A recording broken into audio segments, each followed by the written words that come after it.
Taste the Daily. தான் மத்திய அமைச்சராகவும் முக்கிய பொறுப்புகளிலும் இடம்பெறுவர் எனவும் அதிமுக பொதுச் செயலாளர் எடப்பாடி கே பழனிசாமி விமர்சித்துள்ளார்.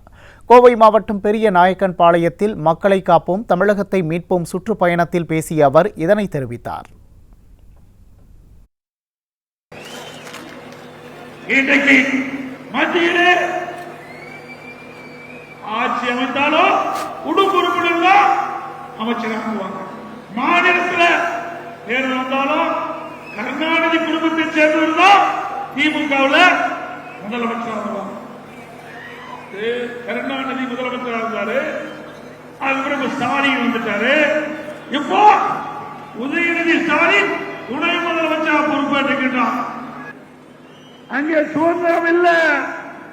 கருணாநிதி குடும்பத்தை புகழ்ந்தால்தான் பதவியில நீடிக்க முடியும். அப்படிப்பட்ட நிலைமை திமுக இருக்கின்றது. அப்படிப்பட்ட கட்சி ஆட்சிக்கு வரணுமா? வரானுங்களா? அங்க யாரும் சுதந்திரமா செயல்பட முடியல. யாரு மேலிடத்துக்கு அதிகமா கப்பம் கட்டுறாங்களோ அவர் தான் சிறந்த அமைச்சர். இங்க வந்திருக்காரு பொறுப்பாளர், அவர் கரெக்டா கப்பம் கட்டிட்டு இருக்கனால கோயம்புத்தூர்ல போட்டிருக்கிறாங்க. வருவாரு பாருங்க, ஓட ஓட அவரை விரட்டி அடிக்க வேணும். நீங்கள் அத்தனை பேரும் கொள்ளையடிப்பு பணத்தை வைத்துக் கொண்டு மக்களை விலைக்கு வாங்க பார்க்கிறாங்க. கோவை மாவட்ட மக்கள் தன்மானம் உள்ள மக்கள். தன்மானம் உள்ள மக்கள் தான் நாம் எல்லாமே தன்மானம் உள்ள மக்கள்.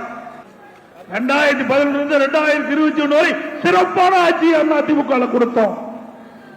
இன்னைக்கு மின் கட்டண உயர்வால் இந்த சிறு குறு நடுத்தர தொழில் நலிவடைந்திருக்கின்றது.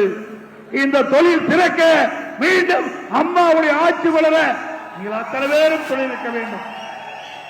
திரு ஸ்டாலின் அவர்களே, நீங்கள் திராவிட முன்னேற்ற கழகம் 16 ஆண்டு காலம் மத்தியிலே ஆட்சி அதிகாரத்திலே நீங்கள் இருந்திருக்கின்றீர்கள். ஓராண்டு 2 ஆண்டு இல்ல, 16 ஆண்டு காலம் திமுக கட்சியை சேர்ந்தவர்கள் நாடாளுமன்ற உறுப்பினர்கள் மத்தியிலே அமைச்சராக இருந்தார்கள். காங்கிரஸ் கட்சியிலேயே அமைச்சரா இருந்தீங்க, பாரதிய ஜனதா கட்சியிலேயே அமைச்சரா இருந்தீங்க. அப்பதான் ஏன் நிதி கேட்டு பெற்று மக்களுக்கு தேவையான திட்டங்களை கொண்டு வரல? சிந்திச்சு பாருங்க. நீதி உச்ச நீதிமன்றம் கேள்வி கேட்குது.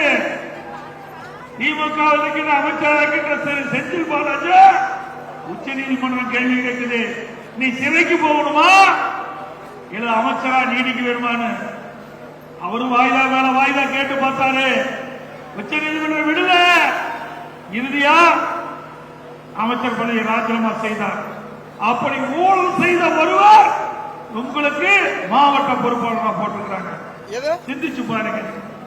நாட்டு மக்களுக்கு நன்மை செய்கிற கட்சி அதிமுக கட்சி. திமுக 50 வருட திமுக ஆட்சியில லஞ்ச லாவண்யம் தலைவிரித்தாடுகிறது. எல்லா துறையிலும் லஞ்சம். லஞ்சம் இல்லாத எந்த காரியம் நடைபெறவில்லை.